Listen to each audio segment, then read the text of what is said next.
All right, how's it going, guys? This is my first ever podcast and I'm just testing things out here, so bear with me. Today we got one of my close friends. His name is Godsword, Hello. and he's basically just gonna tell us what he thinks about old school RuneScape in this day and age.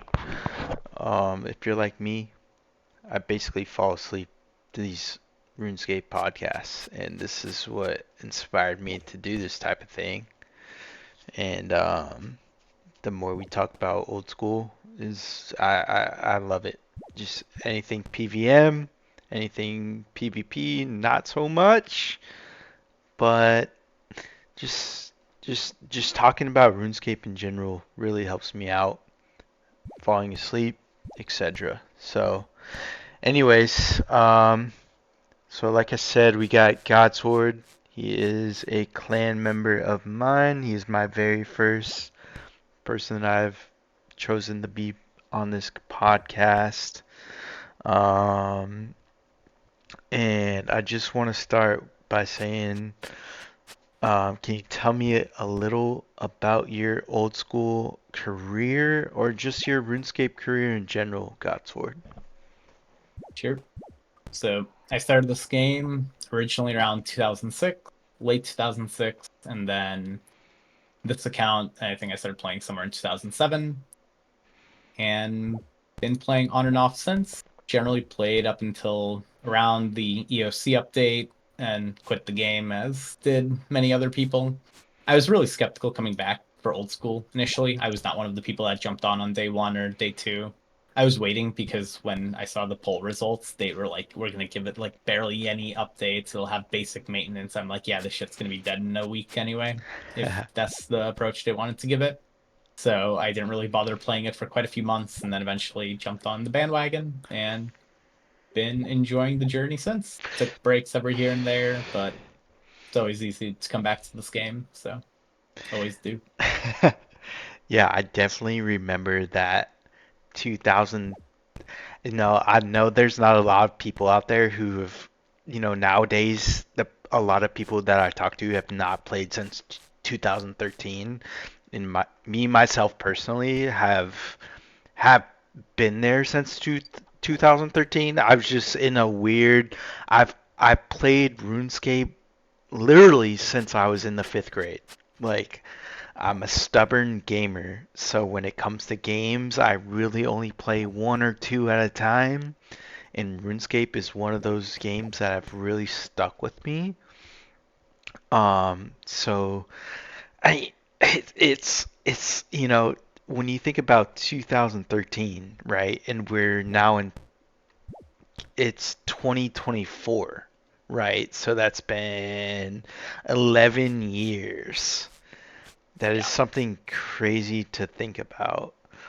So I just like, what are some memories that you think? I have some of my own, but what are some memories that of your earliest days on old school RuneScape? I don't have too much recollection from like free to play days for sure, because I know that's where like I remember I'd spend the fuck ton of time at good old Hill Giants as everyone else, but I think it's a bit too generic. Of course, the other generic thing I remember got membership, started pickpocketing men because that pickpocket option was always there. Bolted straight into Taverley. Had no idea what I was doing there. Got myself to White Wolf Mountain. Felt really cool. Uh, that was generally the extent of early RuneScape, and I generally actually really like spending a lot of time. I had a lot of good memories from dungeoneering. That essentially, when I was doing dungeoneering, I was not 99 Slayer yet. And for anyone who remembers the Soul Gazers, and even I forgot what the other one was called, one that dropped like the blood necklace, essentially what the Blood Fury was inspired from. I was not around. I was not Oh, you present know, during those days, so I okay, honestly I don't know. okay, so Hex Hunter Bow Yeah. is essentially what the Twisted Bow is based on. As you can tell, like Dungeoneering had influence on some of the content that came out, and the Hex Hunter Bow was a item that was only available in Dungeoneering, and it worked very similar to the Twisted Bow. And essentially, this item you can get from a Soul Gazer. But once a Soul Gazer dies, you need a 99 Slayer. Once it dies, everyone can loot it. So whoever has higher PID gets the bow essentially. So the way I got mine is you'd often find these soul gazers in optional routes, like not necessary routes. They had a higher chance of spawning because you essentially they would never really spawn in a mandatory route because that would require someone to have 99 Slayer to kill it. So they'd be less likely to spawn because of just the way dungeoneering was designed. They would not put skill requirements that would make it impossible to complete the raid.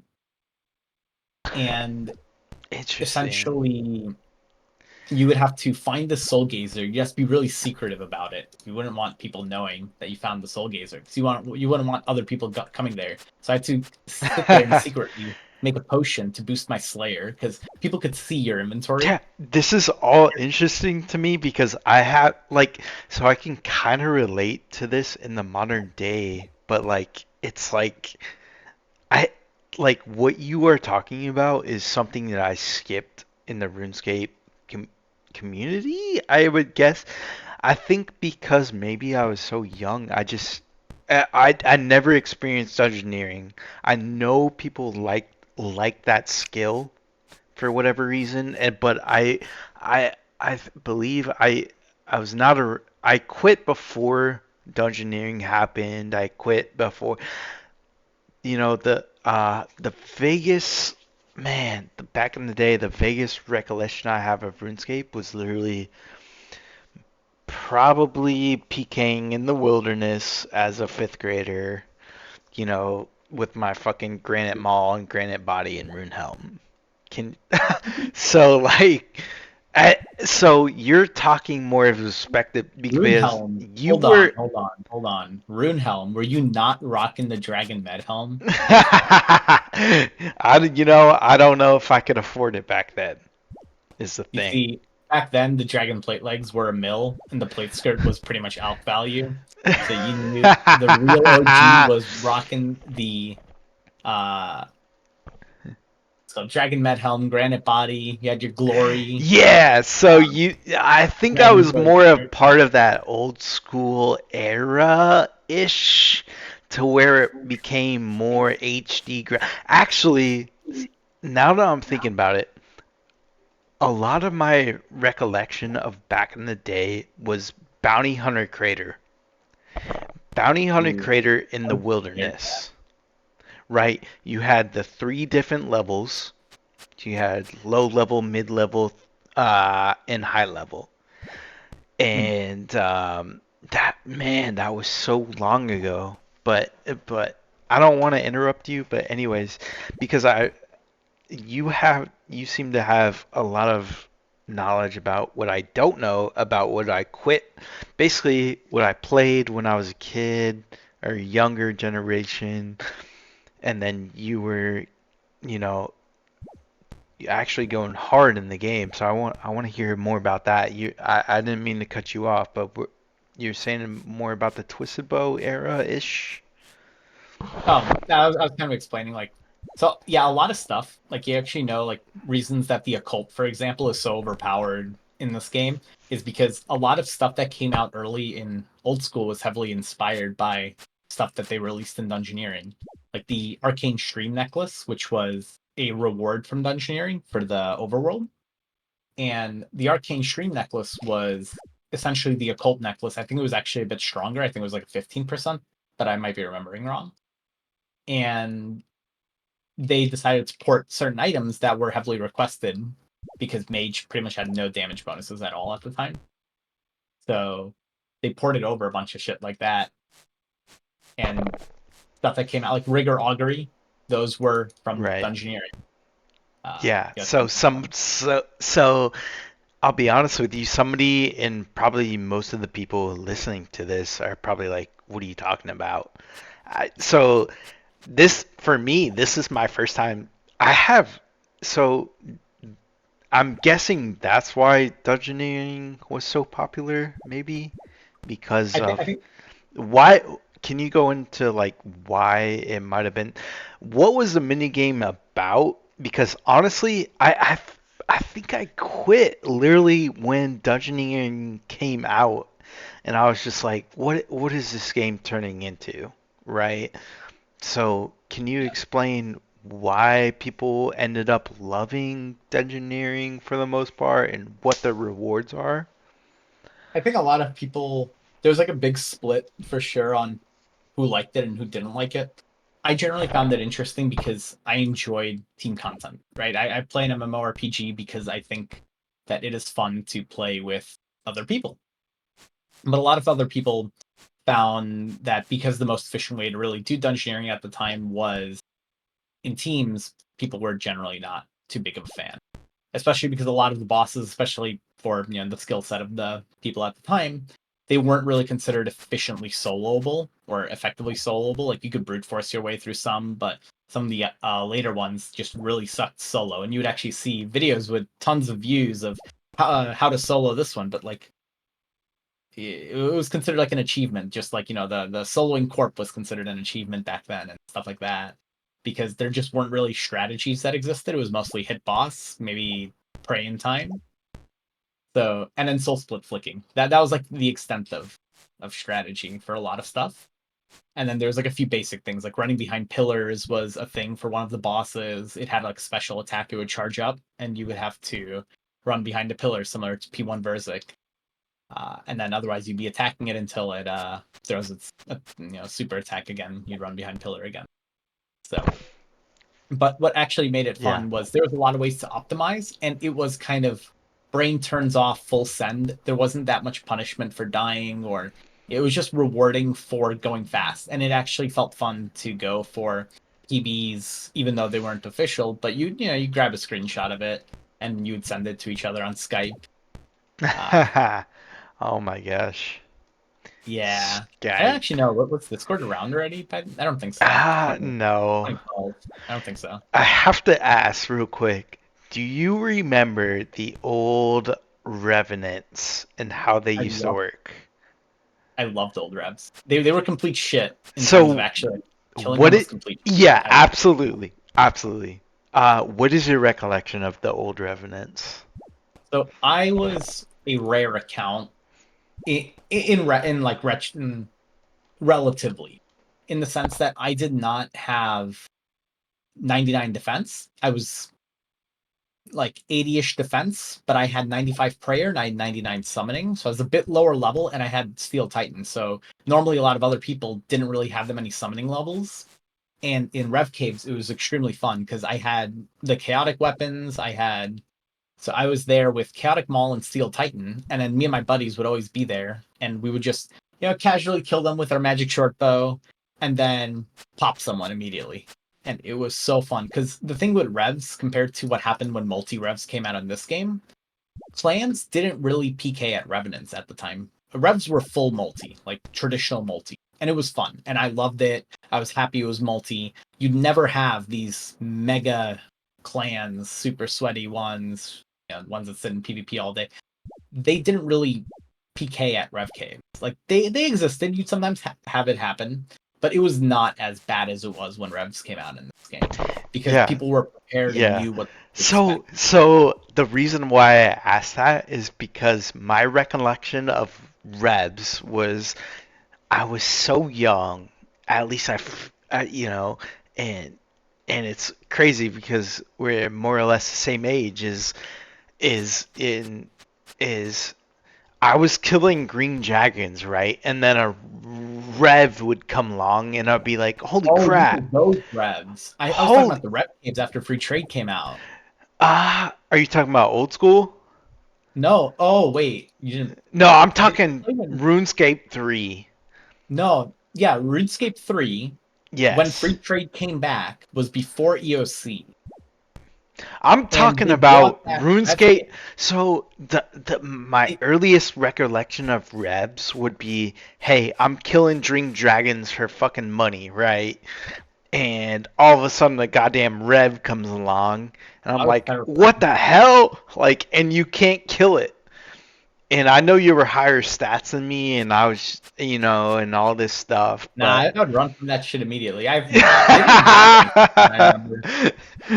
yeah, They had like it was the just like a gimmick. weird interaction, like, hey, unless you're killing this with multiple people, this might be a bad idea. I think RuneScape 3 actually has something similar. I don't know exactly what it is, but like the wilderness actually gets dangerous. But if you're like in the PvP disabled mode, like it actually gets pretty frightening. But I think also just because by virtue of being young, it felt like an adventure exploration mode. You were Yeah, in the spooky area that you couldn't teleport out of, and it was exciting, but it was also like kind of like really casual fear in the sense, you know. yeah, You got and anxiety, but you knew you'd never really die because you could run away. But yeah, you still felt the fear. But I yeah. was referring to there's two different things. There was those revs, but in around 2010, they re-released free trade back into the game. And when they did that, they brought back the wilderness and they moved revs into the rev caves that we have now in RS3. Uh-huh. Were you playing during that time? You said, go ahead. What'd you say? Were I'm you sorry. playing when they re-released free trade? Um, Man, what year was that? I think it's So, around 20. so I will be 100% honest with you. I quit before dungeoneering, Yeah. I don't know and exact timeline. So, and to yeah, and you know what? Over the years, it's very hard to like kind of hey, um, but I will say I did not play dungeoneering. I do remember when summoning came out and okay. me being like, "Hey, what is this?" I think But summoning was like 2009, yeah, maybe? and you know what, man? Like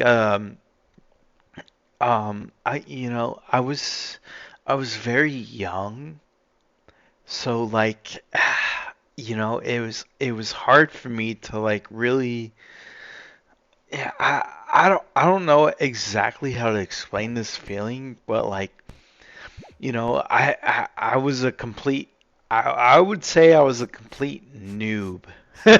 I was absolutely a complete noob between the when I started, basically 2007-ish to dungeoneering Mm. until old school RuneScape came out, which we'll talk about a little bit later. Um, I really don't have the best recollection of, but I was present during that time. But and you know what? It's great to have you on because you seem to have that you seem to be present during that time and can give accounts of that. Yeah. So my question to you is right now is so during that time, so 2009-ish, you know, what do you remember? You got dungeoneering. I understand you got the free trade, they banned the wilderness, all that stuff going on. Like, what's going through your mind during that time? Uh, it is do my homework as quick as possible. I'd essentially, uh, at some point, I started maxing. When like the max heap and completionist came out, like I started going for that as the Yeah, goal. and that is crazy to me. And I hate to cut you off here, but Go for it. you know, me and you being similar to age is like, hey, it's like, oh my God, we're going for max 8. For me, it's like, ah, to me, it was more of a casual game, RuneScape. And it's not that much now. Obviously, I'm maxed, blah, blah, blah, and we've been through, blah, blah. I don't know, but I don't really know where I was getting at. Go ahead. I can piggyback on that. So essentially, I never played it for efficiency. Like back then, efficiency wasn't really that big of a concept anyway. and even now, I never really played efficiently. Like I wasn't gonna sit there and get arthritis doing the extra tick manipulation shit when I was going for maxing. I really didn't care. It was just not worth it for me. And back then, it was just pretty much playing the game. There was a lot of stuff I'd AFK, and I was in school at the time, right? Whether this was probably high school-ish. I need to do the math to find out where I was, but one way or another, I had a bunch of time. So essentially, whenever I was on my way home on the bus, getting home, I would spend all that time doing homework, so I could come home and play RuneScape. If during the lunchroom, people normally be we played a lot of Chinese poker, but it wasn't really Chinese. It was like I think the game is called like Big Two. It's like a modification of poker. That was like the go-to game that we played a lot throughout school, and I used to play as well. And then at some point, I'm like, you know, that's when like the efficiency really started kicking in, and that's where I'd be like, I'm not gonna do that. I'm gonna do my homework here so I can be free at home and I can just play RuneScape. And that was the true full hunting down on doing as much RuneScape as possible. Yeah, But absolutely. it I, was never efficient. It was yeah, just a lot of for time. sure. Like, so if you're going into that, like, I can completely understand. So, like, so if we're talking about high school, right? And that was a while ago. Yeah. And it's hard for me to say that, oh, it was a while ago, but it's true. Um, a lot, you know, so I was a jock, right? This is a I har- this could be a hard story to understand, but I'm sure there might be people out there that could listen to this and understand, but like I was a jock. I played football.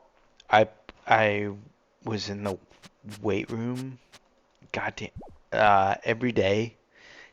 And my focus necessarily wasn't on grades, and actually what I really wanted to say was since I was a jock, and I had a lot of the privilege to go up to the nerds and at our school. Yeah, see where I, this is I going. you know and I went up to the nerds and I was like, hey, because we knew where they sit at lunch, we knew our cliques and stuff like that. I said, hey, do any of you do any of you guys play RuneScape? Do any of you guys play old school RuneScape? And this was back in like 2014, 2013. And they were like, no, man, like what? And I was like, what? I was like, really? I was so desperate, and I think and this was like during the birth, really, of old school. Um, and I was so desperate to be like, hey, I mean, I was so trying to find friends who played RuneScape or old school RuneScape, and I was like, and nobody really it was just me.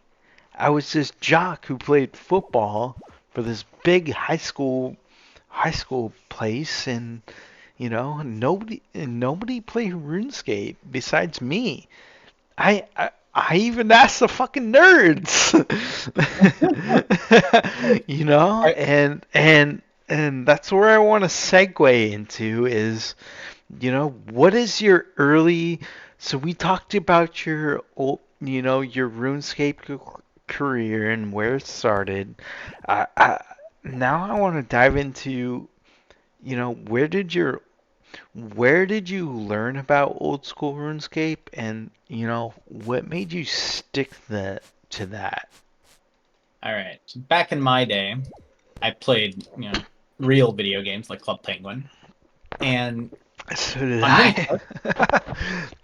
I. I can make a separate podcast about Club Penguin. Let's be real.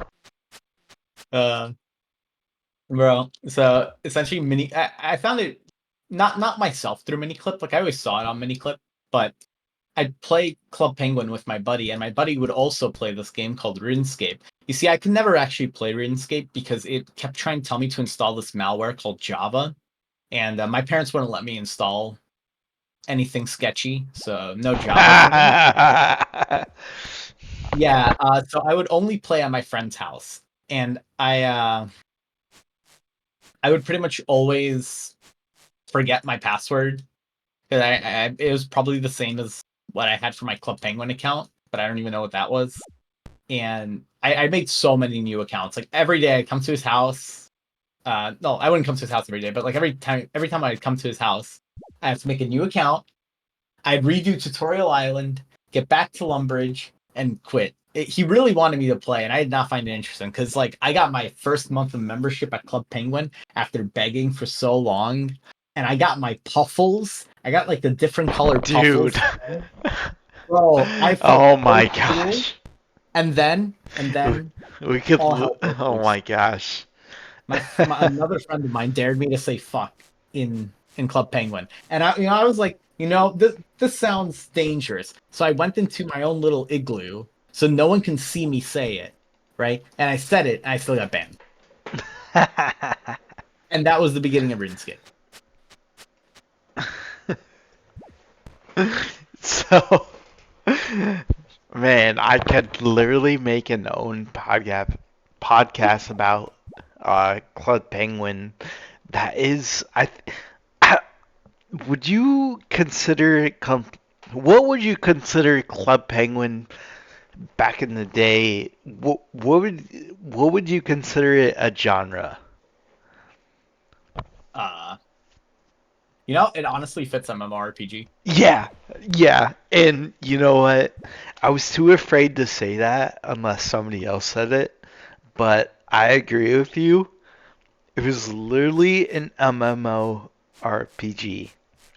Yeah, yeah. Call back. I'm back. And the reason why I say that is because, dude, I would, I, and this is like Club Penguin is back in the day where like my dad had a computer, right? And it was, hey, it, it was,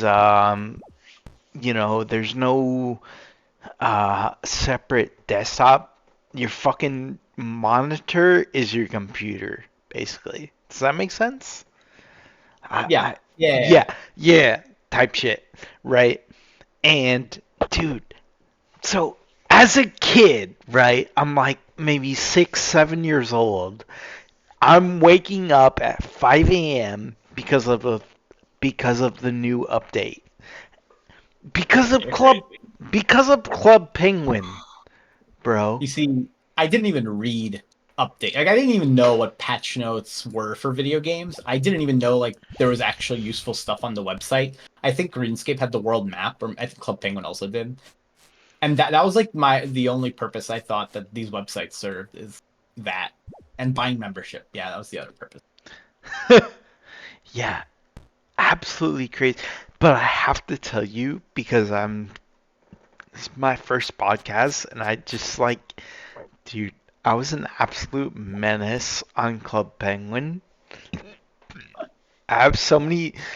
Do you remember like hosting house parties or anything Yeah, like that? that was my favorite thing about RuneScape. When like when I started, I just started going to house parties. Like when I discovered, I don't know what world house parties were in the original game. I don't know if it was also 330 or it's just my memories like overwritten itself at this point, thinking it's the same thing. But yeah, I loved house parties. I was always sad they never made like proper construction updates in the original game because they could have made him so much cooler. When I started even old school, I spent so much money on making a dungeon. It hurt me so much to nuke it all for an efficient house. The 3x3 shit. I was so sad. What are you talking about? Um, When you're talking about a efficient house, what do you really mean by that? In old school, when I started old school, I wanted to make a cool dungeon house. Do you know what? Oh, so okay, you might not know. So if your house is a small amount of rooms, it doesn't load as many extra Sure. rooms, like the extra And like and space. you know what? So I have heard of that before, but to be fair, I really haven't followed those guidelines because Well, I don't know. it doesn't matter. You know what? I really don't care. I didn't care, but I was doing corp at the time. Sure. Ooh, This that's Okay. was a long big. time ago, keep in mind. And for corp, when you're telespecking nonstop, You save it 10 kind ticks per kill over 1,000 kills. It's like a fucking whole hour that you save, dude. It's ridiculous. So yeah. so before we go off track, I just want to introduce Volgin here. He is part of the clan chat.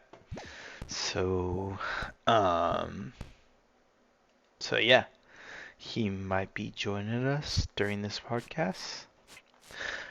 But anyways, I I really want to get back to the start-ish of old school.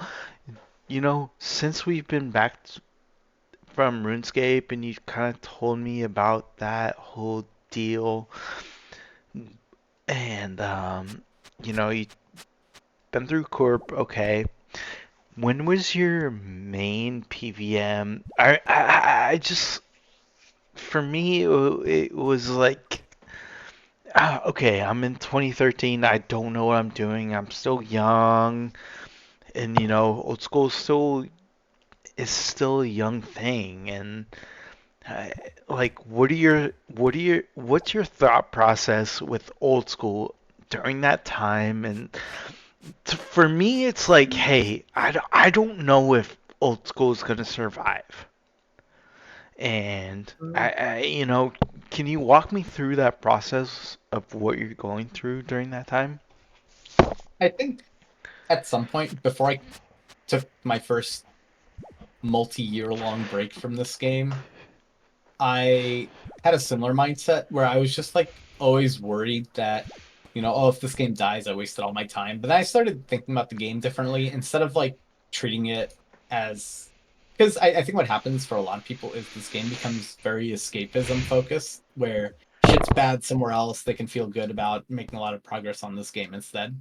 And I shifted away from treating this game like that, because I found that I don't want a game that could possibly vanish one day to be so dependent as kind of like my go-to as my progress counter essentially. And I kind of lost that mindset a lot after I quit for so long, because you fall behind in ranks and everything, and I just stopped caring about that. Because back then also when I played, keep in mind, there wasn't really PVM. You had your God Wars, you had regular chamber. Okay, like at the time I maxed, chambers did not even exist.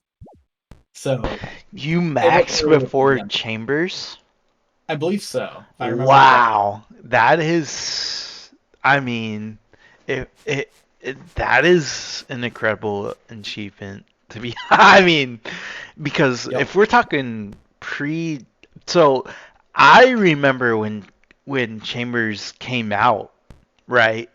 And people were running 40-man raids. They didn't know what the hell to do, to be honest. You know, I mean, that was the thing. Like, if you were running small team, you pretty much the meta was you suicide an inventory, and part of it was also like even now today, even if you don't know how to properly kill things with just the amount of gear, if you don't know even how to kill Olm with the amount of gear you have, you wouldn't even need to do that. But back then, you were killing it with a whip, and in teams, uh, the meta was you have two people face tank. Rather, you have like one person who runs the head, and then two people face tank on each side. That's it, and they're each responsible for their own hand. yeah, That was like the entire man, way. I I don't. remember that days. Yeah. That's how people learn chambers nowadays. Like people don't teach learners like skipping and all that. They're just like, you stand on the mage side, you stand on the melee side. I will run the head. Stay alive, please. It was Interesting. so Volgin, you were around during Chambers Elite release, Nope. correct? No, I started when mobile came out. No. So Godsword, you were? Yes, I got it really early though as Man, well. like I just it I man, it just feels like so long ago that like Yeah, like holy shit, this is old school's first raid and I mean people didn't know what to do with themselves, right? People were sending 40, 50 man raids. Like who knows what the fuck is going on, yeah. right? Drop rates weren't as clear. They weren't releasing drop rates as publicly, I think, at the time. Actually, I think they were. They were already into like the statistics thing I at that think point. They were posting way ah correctly. that was so like S- Chambers was I mean to be fair with the old school like that was pretty goddamn early on. Like Chambers is the first raid of old school RuneScape, right? I don't know the exact date, but goddamn, it feels like that was a long ass time ago, man. Like, holy Yeah, shit. it's crazy to think that Zeah has been around for so long as well. I don't even Yeah. think it's called Zeah Oh my officially, but I gosh. kind of grew up with it being called Zeah, so I'm I saying it wrong. pronounce it Zeah, so you know what? Like, actually, let's go into that a little bit. So Zeah has been around for a long time. Actually, I'm assuming since the release of Chambers of Zeah, Zeah has been around because that's where CoX is at. When they first released it, it was just a huge barren wasteland Yeah, of emptiness. right? And actually, I think that could be another topic a little bit. Is here's my hot take for sailing Sure, that I may have shared in the past. sure. I think I really hope sailing does not suffer from the same thing that Zeah suffered from, because it was this really big update that did not feel like it belonged in the game. And the biggest reason is because it was so isolated from everything else. And this generally happens with big updates. Like a new skill comes out, and this would happen with Dungeoneering, essentially. It came out, it felt like it just didn't belong in the game because it was trained in one spot. It had pretty much no interaction outside of its own minigame location. Yeah, Yeah, it created a content island. Yeah, it's essentially yeah, it'd be a bit comparable to agility, but agility is still around the map and has useful things around the map. They essentially started doing similar things with dungeoneering as what they did with agility. Like you can enter these little portal gateways. It was most notable for frost dragons, which were effectively like the skeletal wyvern or brutal black dragons of that game. Back when brutal blacks and wyverns were good money, not like the shit sure. they are now. Zeah is such an interesting topic because absolutely you're correct. It's like when it first came out, all I had was Chambers. And it's like Actually, what? so I just looked this up. Sorry to cut you off. Zeah came out January 7th, 2016, and Chambers came out almost a full year later on Really? the 5th of January Man, 2017. yeah. Oh man. There's literally an Yeah. entire year separating the release of So, Zeah and the release of Chambers. but let's look into that a little bit. What was going on? Because for in my perspective of playing RuneScape for this long, it's like Zeah has been this amazing new content or continent where it's like, hey, we're gonna have all this stuff, and we only have. I don't even know what the. It's so big, and it's so detailed, and I get it. And modern day they're getting rid of favor, and that was a thing, and one of the latest polls is they might be getting rid of favor, just so you're aware. I heard. You know, and it's just like I don't know. I think it's good because a lot of these activities felt really stupid, just in design alone. It just kind of felt like they didn't have enough ideas. I'm really glad they're doing steps like that. Zeah, sorry to cut you off. Zeah Yeah. was such an early concept, like Volgin said, what'd you say, 2016? Zeah came out 2016, a year Yeah, before Chambers that is released in 2017. so young into the old school career, you know, and I want to get your guys' thoughts on Zeah and what it could become. I know we got the Coliseum release, so just you first, Godsword. What do you got to say about Zeah? Um, I think they've done a really good job, and I think one of the biggest things I remember, I don't remember who it was. I think it was like No Monkey or someone posted that polls are just the front at this point. But it's also similar that Jagex seems to understand what is good content at this point and what is bad content. And the fact they're willing to fix a lot of stuff that was designed because they didn't have ideas, which is exactly what Favor was, right? They didn't have ideas for how to fill, like they needed filler content essentially, like more time spent content, and they pretty much pumped out stuff like Favor for exactly that. That's why some of the Favor is so long to get and just feels so monotonous and just it feels why does it exist, right? It's not like it's a real training method. It's not like any of the supplies you get from it make any sense or anyone cares about any of the supplies you get from it because most of it is just all useless. And the fact that they are willing to go back on that and be like, this was fluff content and should really not have been introduced, but we didn't have anything else to add, and they're willing to remove it. It's pretty good because a lot of games and a lot of companies will just never do that, and I think that's probably one of the strongest strengths. Is I think on like an earlier question that we stopped talking about was worrying about this game dying. Is I no longer really care if it dies. Move on to something else because I play this game so much casually compared to a lot of other players that are at this level with this gear and all this stuff and do the same content where I see it more as of a pastime than anything else. I think the biggest reason for coming back to it is always when I notice I'm sitting on my bed for about an hour and I'm like, what do I even do right now? RuneScape could always be like a good answer, and that's kind of what this game has become. Also sidetracked off the initial thing, but anyway, I'll close with Sure. that. My thoughts on no, Yeah, go ahead. Go ahead. My thoughts on Zeah. So its release was around the same time the dev team was talking about adding mounts to the game, and that's why partially why it was so large, expansive, and empty, because we were meant to be getting faster modes of transportation, kind of like how RuneScape 3 has the movement abilities, Surge, Escape, and Bladed Dive. You can move. So there's this thing called the global cooldown, which is 3 ticks. You could move 30 tiles in 3 ticks with double surge and bladed dive. Now, once they decided, hey, we're not going to add mounts, they scaled back Zeah. They made it much more condensed, added less open space.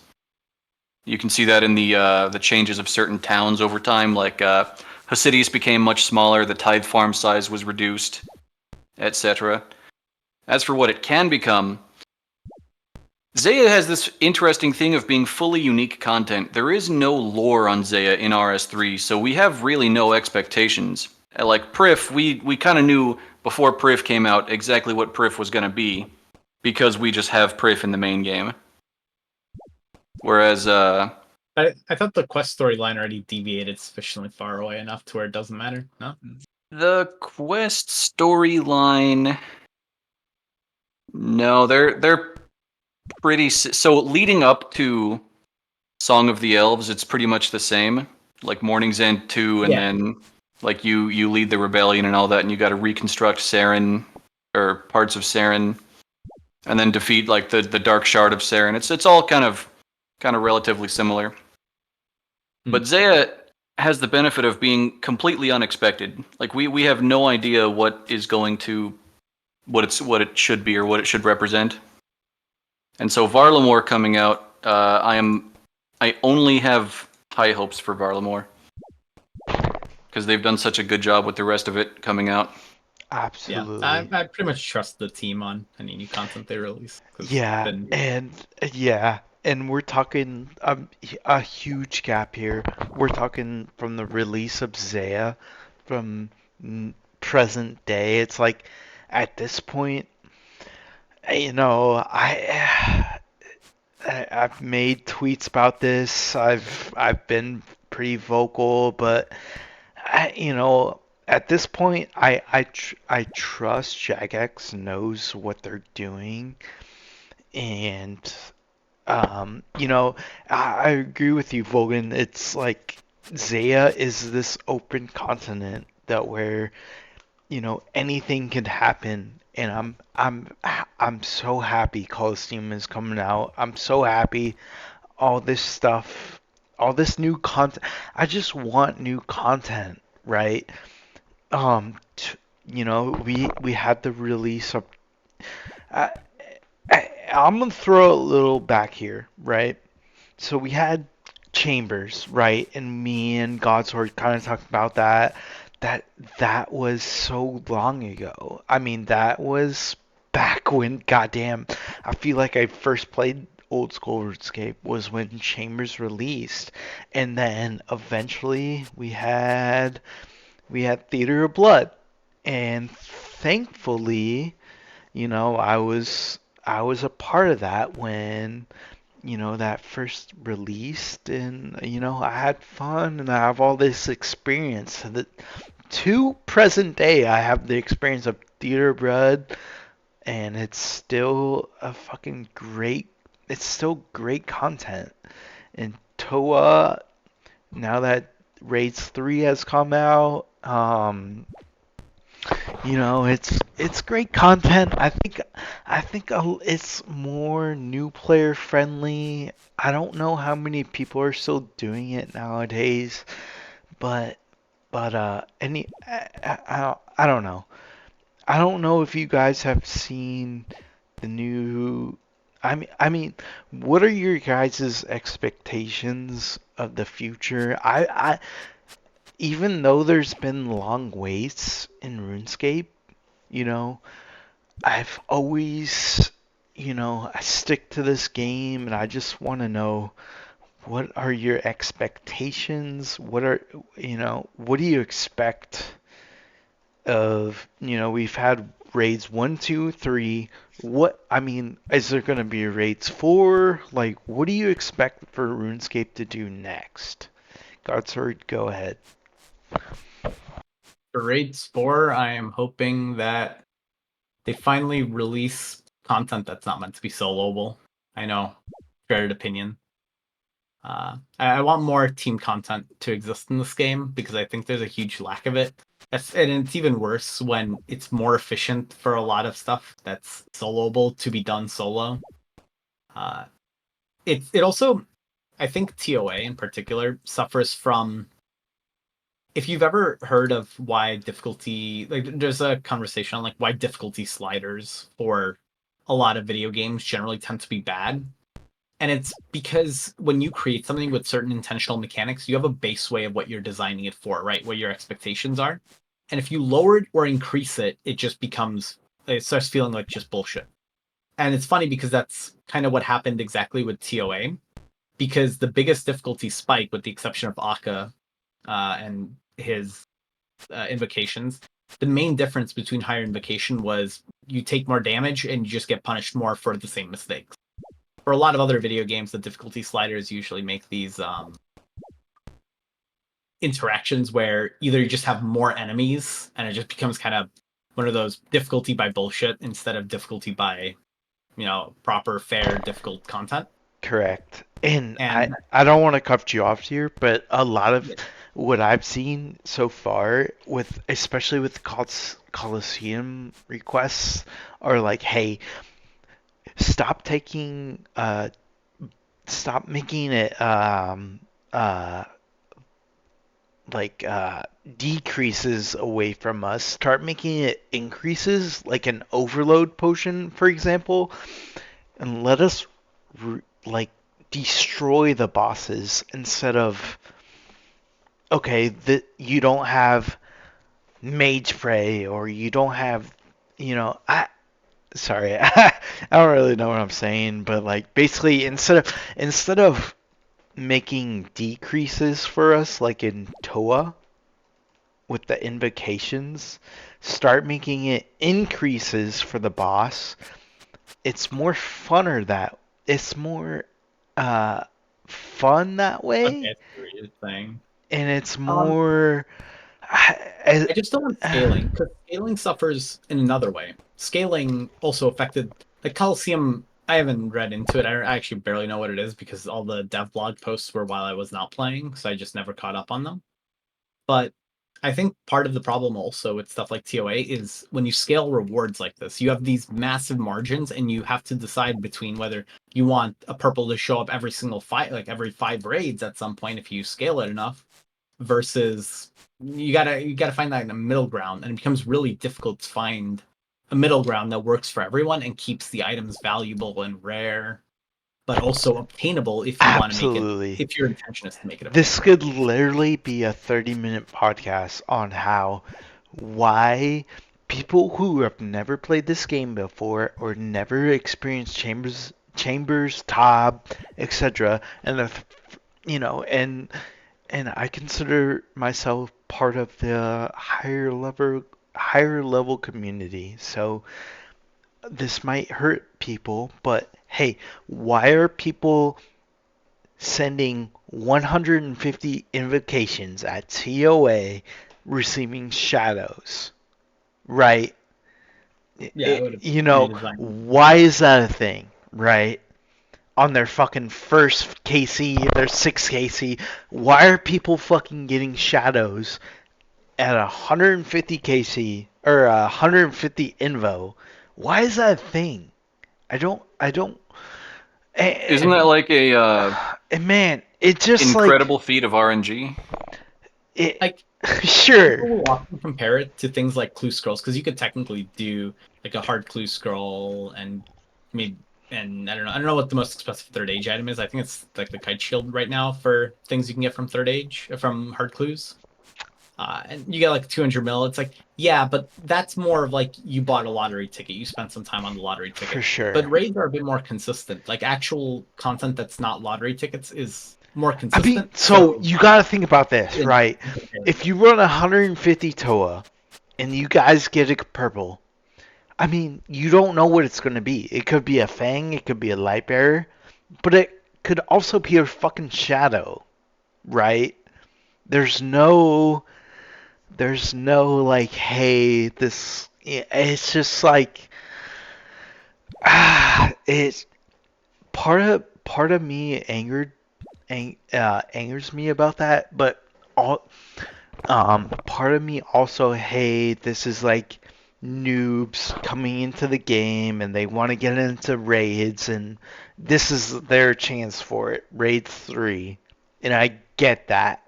But like, so man, there here's the should solution. be no I maybe I'm just a vet and I'm sorry, but maybe I'm just a veteran player, but I hate that hey, I grinded my way up to this amount of GP, but you did a solo 150 TOA and got a fucking shadow, and now you're a billionaire? That doesn't make sense to me. So Go I'll ahead. I'll say what the solution is, and I'll say also that opinion necessarily is not just from Salt. It's just game design needs to be. It doesn't need to Yeah, be and I don't perfectly mean to be linear. salty. Yeah. In my opinion, comes off is as salty, and I understand that, like for sure. But go ahead. Gameplay generally shouldn't be entirely linear, but it should have some level of linearity. Linear. I'm not entirely sure, but it should be at some Linearity. point. Yeah, linearity. I'm gonna. Yeah. Uh, Essentially, TOA breaks a lot of that because it skips a lot of stuff. I think the biggest thing that happened with TOA in particular is when they were originally mentioning the rewards they wanted to give from TOA, they were going to be gimmicks. They were going to be range armor that gets strong when you're low HP, which there's plenty of reasons you might use it, but it's not always going to be what you want to use, right? Or not what everyone wants to use. That would be a pretty good reward for a mid-level raid. The Tunic and Shadow was meant to be some gimmick weapon that was also kind of shit, but it fits, right? If you want accessible content, you cannot give it best in slot gear. You cannot give it all of these incredibly powerful items because, I mean, the goal is not, if you're going to make something that gives really good rewards, it needs to be harder. And I get Chambers is not particularly difficult, but at least the rarity is still up there.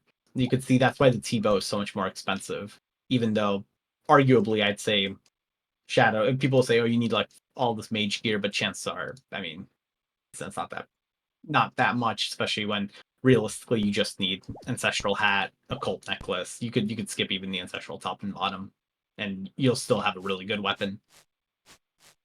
But Yeah, it's actually kind of Twisted Bow is probably as the time we're making this video is the most expensive.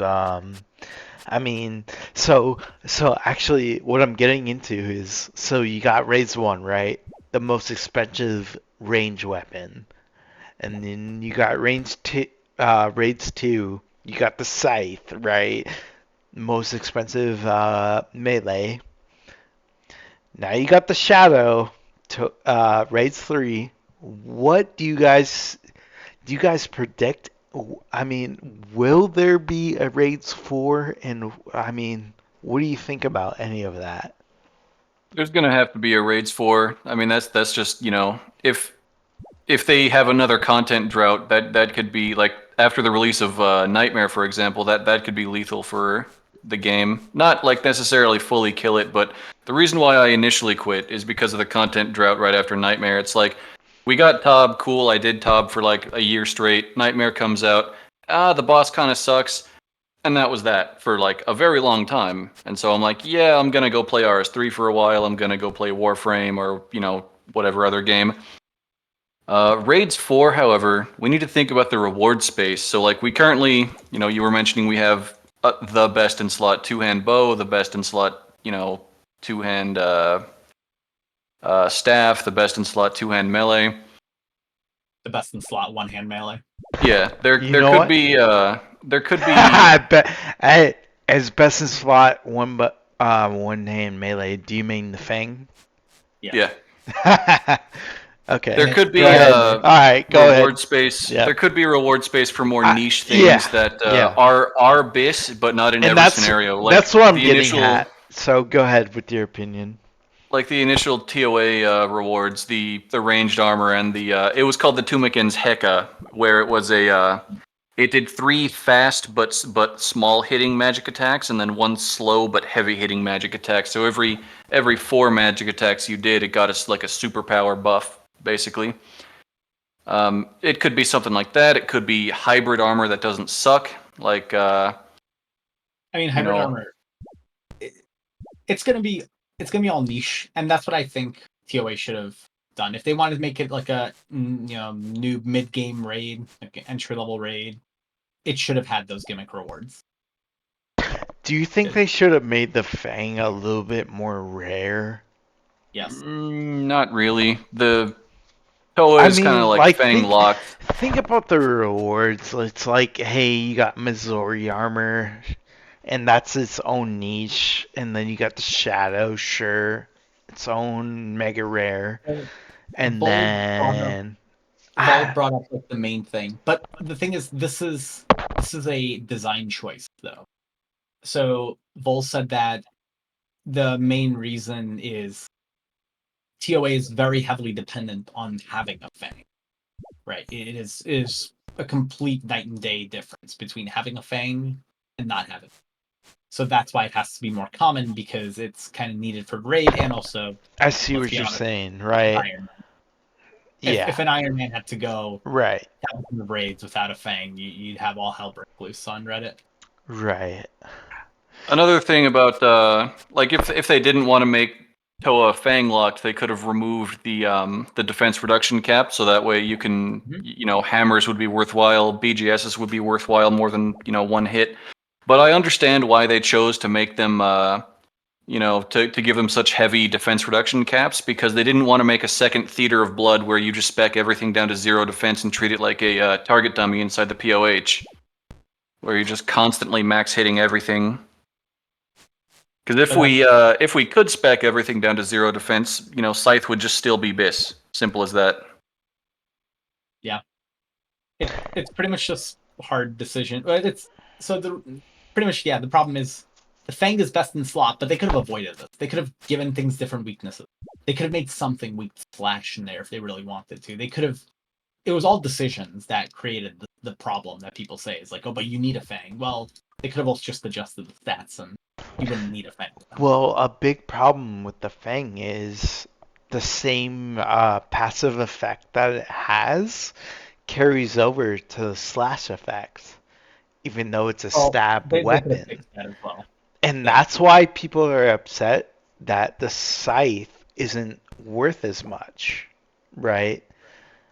So it's like, hey, Scythe is a top 2 basically raid second weapon, and Jagex, you guys haven't been making 3x3 content for us. Like, this is a fucking best in slot raids weapon. What the hell's going on? Why is Fang best in slot at Vardovis on Slash, even though it's a stab weapon? Why is it best in slot as a Slash? It doesn't make sense, and that's why it's been climbing in price so far. Is because hey, people realize that, and they've been complaining for a while, and it's just like. Scythe has been, it's best in slot melee, right? But only if it's 3x3. And has low defense. Sure, right? And it's like, it's opposed to ToB where it's like, goddamn, this motherfucker is great everywhere. Or Shadow, it's like, holy crap, this is, I mean, they just fucked up with the design choice. The biggest difference is TiVo's accurate, Shadow's accurate, Scythe isn't. Scythe is not. Yeah. You want to know something funny about the ToB and how it changed boss design going forward? I would absolutely love to know. Bandos, General Grardor, used to have a really high magic level, and they showed off killing Bandos when they were showing off the ToB in one of their streams, and it's like hitting 70 something, and they're like, wait a minute, this goes against the combat triangle. Grardor is a melee mob. Why is range? That was back in the day, huh? Yeah. So they had to to make sure that Grardor specifically, the ToB wasn't BIS there. They reduced his magic level, which coincidentally, magic defense in this game is calculated by using the magic level, so that birthed the we can now use magic against Grardor meta. If he still had his really high magic stat, the Shadow would just suck there. It would never hit.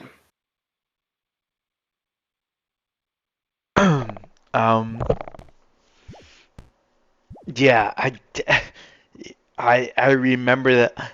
I remember those streams. Like, literally, Jagex put those on. They're like, hey!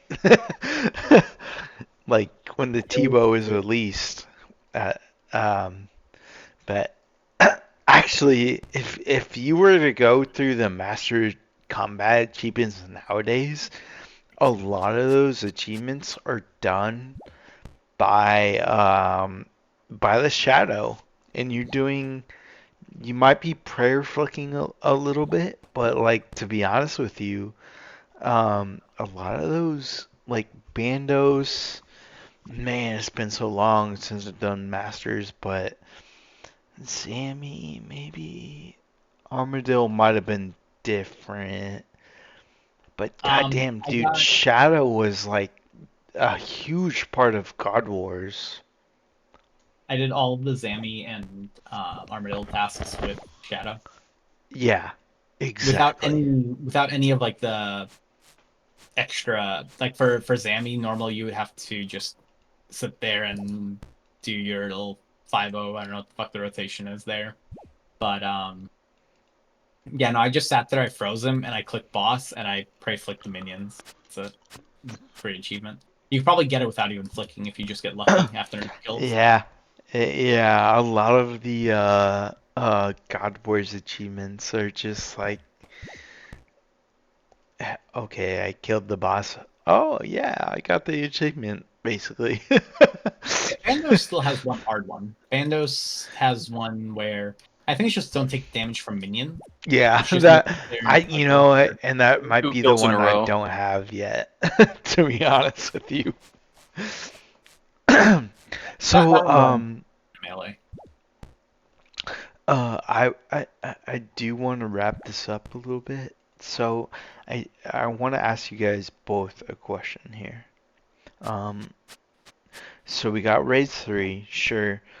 What is your expectations with, I mean, Colosseum? Can you compare that to the Inferno? Or like, I mean, what is going on with Colosseum? What are your projections for 2024? Godsword, go ahead. I did not. Like I said, I started playing again. I missed a bunch of recent news posts. I never read any of them, so I have absolutely no idea what they said in their like plans for 2024. Unbelievable. So Yeah. the Coliseum is it's going to be a wave-based mini game, but it's not going to have a definitive end like the Fight Capes and the Inferno. It's going to be more like a think of it like Who Wants to Be a Millionaire. You can cash out or you can risk it all for the next wave. Oh, As they're you doing progress that the thing waves, like the rewards will get better and better. Certain rewards are going to be locked behind certain high wave milestones. I'm not sure if that's going to be worth repeating or if it's going to be like, farm the lower waves and leave as the meta, like with the with Zuck and RS3. There's an AFK met strat where you just farm a certain wave over and over again, but you don't actually kill the boss because you can't really AFK that boss. Interesting. As for what I expect from it, I think it's going to start out easier than the Inferno, but I mean, let's be real here. The devs are aware of speedrunning content, so I think they're going to make it progressively harder than the Inferno. There's going to be, I predict, a lot of, I don't want to say unavoidable damage, but I mean, you need to be like spot on with your safe spot movement. So what I've seen from the early captures, or like there might be similar features to the Inferno, like pillars. Yeah, I'm expecting safe So spots like there is in the Inferno and in the RS3 Zuck encounter. yeah, I feel like they need to go closer to the RS3 Zuck encounter where it's instead of it being like one bat, two bats, one blob Yeah. and one bat, right? Please don't fucking do that again. Instead of that ridiculous progression, make it such that here's yeah. like 3 majors, 5 meliors, 4 rangers, and 2 blobs. Deal with it. Similar So to the RS3 so Zuck encounter. yeah, like so for somebody like myself who's been grinding for Zuck for the pet, right? And I'm 15 KC and 15 KC, and after all my gambles of the Cape, I'm not gonna deny any of that. And I eventually got the pet. I you know After grinding Inferno for so long, you know, I wish I could just skip the goddamn 1 through goddamn 50 of the Yep. of the Inferno, right? Agreed. Because I Yep. could do that in my sleep. I could do it blindfold. It's like, hey, it might not make sense to a lot of people, and I understand that, but like, I feel like you would very much enjoy the RS3 version of the Inferno. It takes It takes a good player like 20 minutes. It starts out easy and it Yeah, ramps 20 up, and then minutes. the Zuck fight itself is very in depth. You're not sitting behind a pillar the Yeah. whole time. You're like dealing with mechanics. He gets Yeah. up off his throne of lava and starts beating the fuck out of you with his sword.